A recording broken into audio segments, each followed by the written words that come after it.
Muito bem, nesse último bloco do nosso Economia e Desenvolvimento dessa semana, vamos repetir agora o Gustavo, aqui nós tivemos o Gustavo Bernardi, agora no quadro anterior aí do nosso programa, e agora recebemos aqui o Gustavo Zimmermann. Gustavo Zimmermann é sócio do setor governamental da Russell Bedford. Gustavo, muito prazer em tê-lo aqui no programa, e principalmente porque eu, como sou lá do interior, lá de Uruguaiana, estou agora entrevistando alguém que tem lá uma certa proximidade, né, margeando do Rio Uruguai, Santa Rosa, tu é de Santa Rosa. Certo. Bom dia Silvio, bom dia a todos, prazer estar aqui. Santa Rosa. Então, exatamente, Santa Rosa, lá na região. A Santa Rosa é muita produção de soja lá, né? É soja, é o carro-chefe da região, da cidade, é a produção de soja, plantação agrícola e o cultivo, né? E tu fizeste a tua faculdade aonde, Gustavo? Eu fiz faculdade de Direito, sou advogado numa cidade vizinha a Santa Rosa, que é Santo Ângelo, mais na região missioneira do estado, né? capital missioneira do estado. Cidades próximas, né? Ali. Claro, e graças a Deus, lá no meu tempo, lá de Uruguai, na década de 60, a única faculdade que havia lá era de zootecnia lá em Uruguaiana. Então, como eu queria ser jornalista, economista e tal, o cara tem que migrar obrigatoriamente a gente tem que sair de lá, né? Então, mas sempre fica, né, a saudade daquela uruguaiana, daqueles tempos, como eu tenho certeza, tu é muito jovem ainda, 27 anos tem o Gustavo, daquele de onde nós saímos, é muito bom a gente, né, ter o amor, a paixão pelo lugar onde a gente nasce. Santa Rosa é uma bela cidade, conheço Santa Rosa, fui muitas vezes lá, né, profissionalmente, e realmente é uma região muito rica, de pessoas muito queridas, né, muito afetuosas e tal. E parabéns aí pelas nossas terras do interior, né? Isso aí, temos que valorizar, né? Que nos valorizam também, né? Na verdade, a gente tem que valorizar. Mas o Gustavo Zimmermann, ele, como eu falei, é sócio do setor governamental da Russell Bedford e, na verdade, ele está lá responsável pela questão de licitações, né? Toda empresa pública, na área governamental, toda empresa pública, ela tem necessariamente, Gustavo, por lei, de fazer licitações para as suas relações comerciais com o setor privado? Exatamente. A Constituição da República, nossa, né, promulgada em 88, estabelece que toda a administração pública, indireta ou direta, necessita passar pelo procedimento de licitação para efetuar qualquer compra ou contratação de serviço, né? Então, é a lei que determina. 5 anos depois da Constituição, em 93, surgiu a Lei Geral de Licitações, que é uma carta, um verdadeiro tratado de licitações que estabelece todo o procedimento. É chamada regulamentação, né? A regulamentação. O normativo, né? Porque a Constituição Federal traz de forma genérica. Né? Só e aí é uma lei regulamentatória. Que a administração pública só pode contratar por meio de licitações. Né? Não pode... Existem espécies e casos em que pode o procedimento da licitação ser dispensado, né? São exceções. Por exemplo, a calamidade pública, um baita temporal, um grande temporal, destruição da cidade e tal. Como é evidente que a administração pública não vai precisar passar por todo o procedimento burocrático da licitação. Nesses casos, é feita uma inexigibilidade e tudo que for preciso para sanar a calamidade pode ser feita de forma direta, né? Sem a licitação. E qualquer, digamos assim, uma licitação, ela tem, claro, tem vários padrões, várias... dimensões, grandes valores pequenos. Não interessa se é pequeno valor, tem que ter licitação. Surgiu depois a Lei de Licitações de 93, que é a regra geral, que traz várias modalidades, né? Concorrência, convite, leilão. E em 2002 surgiu a Lei do Pregão. A Lei do Pregão serve justamente para compra de serviços e objetos comuns. E nesse caso, na grande maioria das vezes, o valor vai ser diminuto, né? vai ser inferior. Então, o pregão é usado para essas compras menores. É um procedimento um pouco menos burocrático, mais direto. Tá, tu falaste em várias formas de licitação. Por exemplo, o convite. Quando é que é feito o convite? Quando é que a empresa pode atuar na questão da licitação através do convite? É estabelecido a modalidade da licitação de acordo com o objeto que vai ser contratado. Por exemplo, se uma determinada prefeitura está precisando de um serviço mais técnico, que sabe que poucas empresas prestam. Nesse caso, ela publica um edital de convite, que vai ser meio que direcionado para um nicho do mercado de poucas empresas que prestam esse serviço. Então, o convite é nesse caso. Poucas empresas prestam, então a administração pública já direciona para esse tipo de empresa, né, que atua nessa área, para eles poderem participar da licitação daí. Tá, e aí, para poderem participar, a mesma coisa, com relação ao ofertante da licitação, as empresas privadas, né? Sim. Elas têm algumas exigências para participar do processo licitatório? Muitas exigências, né? O edital da licitação, que é o instrumento convocatório, né? Que publica o objeto e tudo que será necessário, ele traz essas exigências das empresas que vão participar da licitação.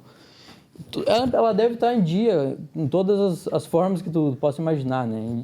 Regularidade fiscal, obrigações trabalhistas, societária, habilitação jurídica, tem que ter o contrato social, Receita Federal. Essas coisas todas essas situações devem estar 100% em dia. Econômico-financeira também, não pode estar em processo de falência, tem que estar com o balanço patrimonial sempre em dia. Né? Por isso que é bom, né, Gustavo, tu que é advogado, é que o sistema tributário, quer dizer, o sistema da economia, que estabelece as relações do governo com as empresas privadas, ele seja simples, direto, objetivo, né? Porque tem muitas exigências que nem toda empresa que está habilitada, digamos assim, do ponto de vista da qualidade do seu produto, do seu serviço, do preço, para oferecer ao setor público, ela acaba tendo, digamos assim, a habilitação em função de alguns probleminhas lá que são facilmente superáveis. Algumas questões burocráticas, né, que todo mundo sabe que existe, que às vezes impedem uma empresa de qualidade que presta um serviço bom de participar de uma licitação, por exemplo, e contratar com o público. Mas o edital e a lei obrigam a empresa a preencher esses requisitos de habilitação, né? Deve estar em dia com a situação jurídica, a situação econômico-financeira, a situação de regularidade fiscal, trabalhista, tributária. É exigência para participar e ser habilitado de uma licitação. Agora, realmente, assim, a questão do agente público, prefeito, digamos, principalmente o prefeito. Eu trabalhei muitos anos na TV Bandeirantes e é muito no interior e tal, e os prefeitos se queixavam muito e ainda se queixam, né? Sim. Porque tem muitas leis que acabam dificultando a ação do agente público, por exemplo, prefeito de uma cidade. Eu vou dar um exemplo. Aqui próximo, posso até citar o nome, é Arroio dos Ratos. Uma certa ocasião, um sábado, houve um temporal de madrugada e quase destruiu a cidade. O que aconteceu? No sábado, o prefeito, vendo aquela calamidade, o que o prefeito fez?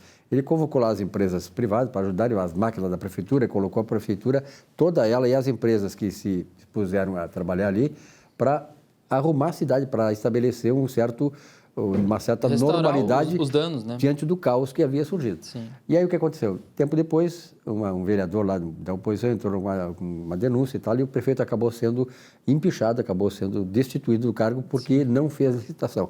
Quer dizer, aí tu fica pensando, né? E aí? Claro.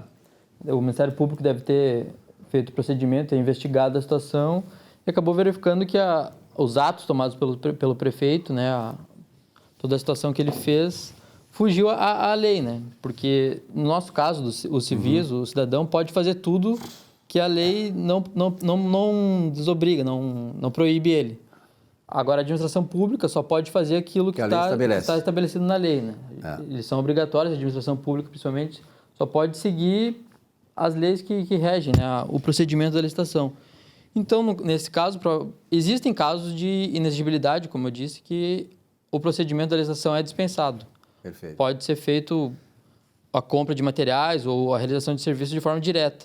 Gustavo, nós temos uma coisa muito presente aqui, que é a questão da Covid, né? A questão de compra de equipamentos e tal. E nós soubemos, através da imprensa, que houve muitas irregularidades, compras diretas, feitas, produtos que não foram entregues, milhões que foram pagos, enfim.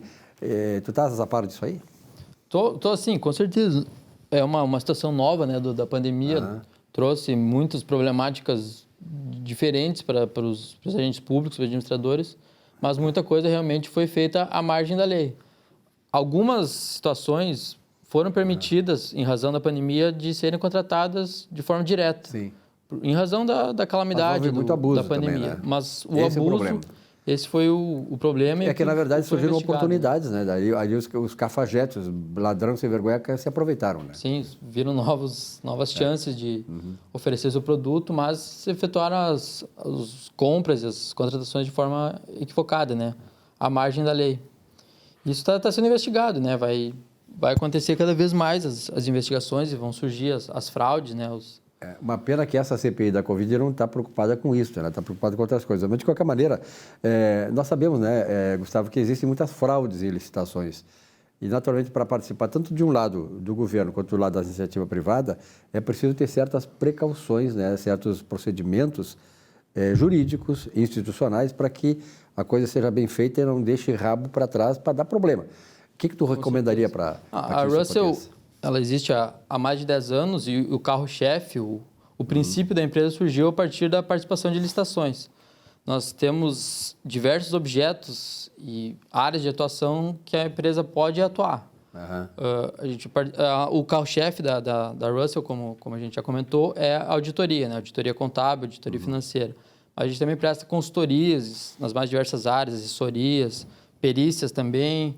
Hoje em dia, a gente já, como tem uma equipe multidisciplinar, pode prestar serviço na área da engenharia, na área jurídica também, da Lei Geral de Proteção de Dados. É uma situação que está em voga agora e é relevante comentar. E a partir dessa experiência, a gente sabe que a administração pública estabelece regras sempre a partir do edital e segue a legislação. E essa questão da habilitação e das regularidades fiscal, trabalhista, econômica devem ser observadas sempre para evitar fraude, para evitar que caia no crivo do Ministério Público ou do Tribunal de Contas que fiscaliza essas contratações, né? Bom, a questão da licitação, ela envolve todos os setores, né? Toda a relação do setor público com o privado. Com certeza. Tudo. O setor governamental é responsável por todo o processo interno da licitação da nossa empresa. A gente participa da captação de editais, que a administração pública do Brasil, de forma geral, publica editais todos os dias, dos mais diversos escopos e objetos. Nós temos responsáveis pela captação desses editais, pelo filtro dos objetos que nos interessam, que a gente pode participar.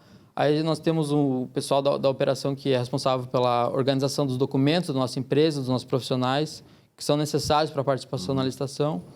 Temos o apoio jurídico também dentro do setor, que é responsável por recursos durante o procedimento licitatório, ou até posterior, quando a gente entra com mandado de segurança ou algum processo decorrente da licitação.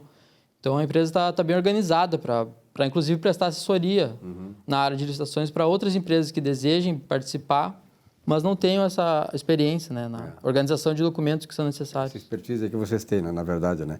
Quer dizer, vocês atuam nos dois elos, então, não só na área da licitação solicitada pela necessidade do governo, quanto da oferta das empresas privadas. Das empresas privadas, isso, exatamente. O setor governamental é responsável pelo público, né? Pelas contratações da administração pública. Mas ele faz parte do setor de expansão da empresa, que abrange tanto o governamental público quanto o privado, que é responsável como o próprio nome diz, pelo crescimento da empresa, pela captação de novas oportunidades, novos contratos. E aí o privado, como o nome diz, é responsável pela contratação de empresas privadas, né? Envio de propostas e apresentação de objetos e situações que interessem ao mercado, né, de forma geral. Para encerrar nossa entrevista, vocês participaram de uma maneira direta ou indireta de alguma licitação dessa questão da pandemia ou não? Tem esse conhecimento? Porque a relação é muito grande, né? É grande. É porque as contratações da pandemia referem-se mais à área de saúde, né? A nossa empresa, exatamente na área de saúde, não tem uma atuação muito destacada, né? Talvez a pandemia agora alerte para esse lado também, né? Porque realmente mas com certeza vão surgir muitas auditorias decorrentes das contratações da pandemia, né?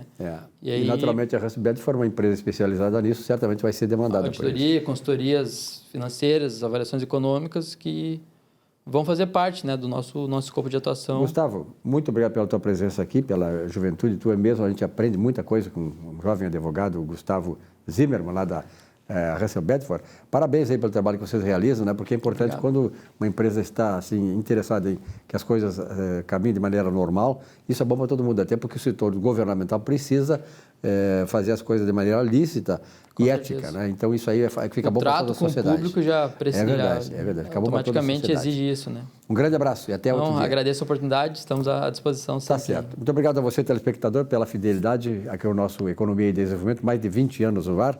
Uma bela semana de trabalho para todos vocês. Voltamos na semana que vem. Até lá.